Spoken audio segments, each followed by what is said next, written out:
Okay, so now we're gonna do the pelvic tilt correction. So I'm gonna have him turn onto his back for me again. Sweet. And then he's gonna do another yoga bridge. So pressing slowly high towards the ceiling. Good, slowly set down, extend those legs long. And you can see he's in some really nice comfortable clothing. I always like to make sure people are in comfy clothes that they can move easily in. So again, I'm gonna give him just a gentle traction. Does that feel okay? And oftentimes you can recheck those malleolus here and you can see if there was a leg length discrepancy. A lot of the time, if it's functional, QL based, it will have already shifted significantly. So this isn't part of the correction, but this is a great time to check for iliacus issues. So I do like to do some palpation of the quad. If they have a lot of tenderness in the mid quad to closer to the knee, you often know iliacus on that side is at play. So how's this feeling for you today? Like a broad sore or more of like a... It might be like a muscle sore just from... Yeah, so he's talking more about a quad tenderness. So that's, again, communication is key. It's more when people go like, oh, yeah, there, you know, they get more of that neurological jump and it's a trigger point, but it's this referral happening, satellite trigger points, right? And so we're gonna play in this one a little bit, see how that's feeling. Similar. Good. So he's got some quad tenderness. He went rollerblading yesterday. So that's just a great time to test for that. And also you can even work into these hip areas, but we're going to do our correction. So we're doing the pelvic tilt correction. Remember, he was more tilted on his left side. I like to start with the more prominent tilt typically. Usually your second side will release faster either way, but yeah. It's best to do the first side that's higher, or do the higher side first rather. So I scoop underneath the knee, and then I'm not pressing on the knee, but I'm actually tractioning the lower leg to get that hip to traction.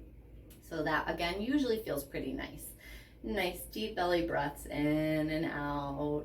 And then you do a little half circle. This part is really important for getting the femur where you want it to be.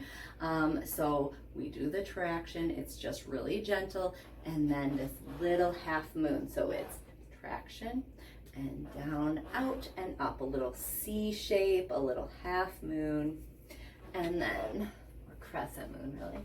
And then we're gonna get this low leg to just rest on us, so that's just relax. Sometimes people engage it. If they do, they do, but you want to make sure they know this is about the hamstring and hip. So now I like to get my inner elbow, inner forearm underneath there because it feels more stable and supported and lined up.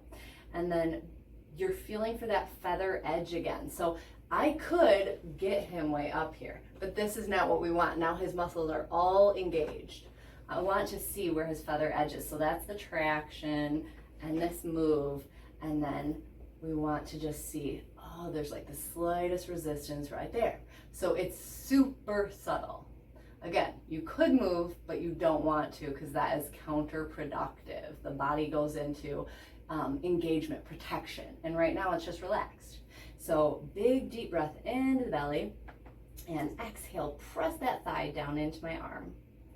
Good, so now we're resisting each other. And because I'm in this like low lunge, I don't have to do a ton here. I'm really supported. Like I'm probably using my calf and glute more than anything right here. Good, big breath in and exhale, relax it. Sweet. So that's where you kind of get your juice. And sometimes these breaths in between, big breath in, relaxing exhale. So same as all the other corrections, we always press on an exhale, always relax on an exhale, and we always have a relaxing breath in and out. So he's gonna press down on this exhale for me. Beautiful.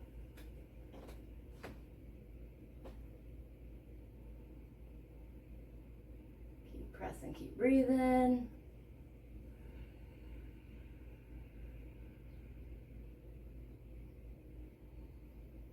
And relax it.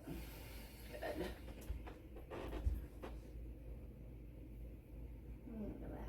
breath.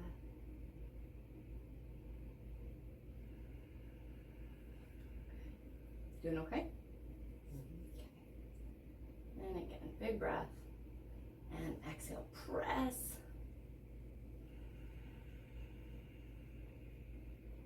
Sweet.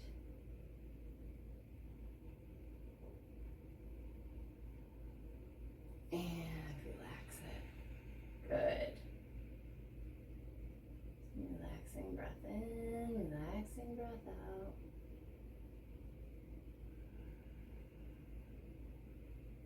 Good. We're going to do one more. Big deep inhale. Exhale, press. Good. And again, if it's too much, you just ask them to sink back a little bit, a little less pressure, match my pressure. Those are key cue words for people to chill, because they want to be stronger than you. And you got to remind them, this is about releasing your tension, not about proving you're stronger than me. And relax it. Good. And relaxing breath.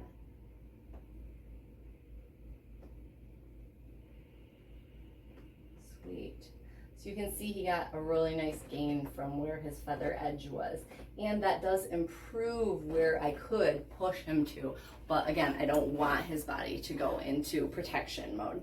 So that was the left hip. So we did 4 on that side. We'll probably do 2 or 3 on this side, depending on how he releases. So nice deep breath in. I'm doing that traction and my little half moon. And because I did so many on the other side, I'm gonna do one more here of that just down, out, and up, that C shape. Relaxing his lower leg on my shoulder. Big deep breath and exhale. Press down for me. Beautiful. And as you're starting this work, it might take you longer to find out what a feather edge feels like. You have to work with that subtle resistance. And relax it for me. Good. And relaxing breath in, relaxing exhale.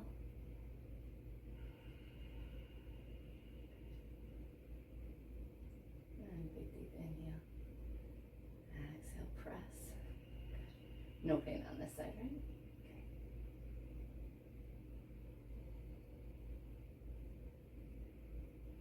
And again, just paying attention to people's cues. You know, if they're wincing, they might be in pain. You just want to check in.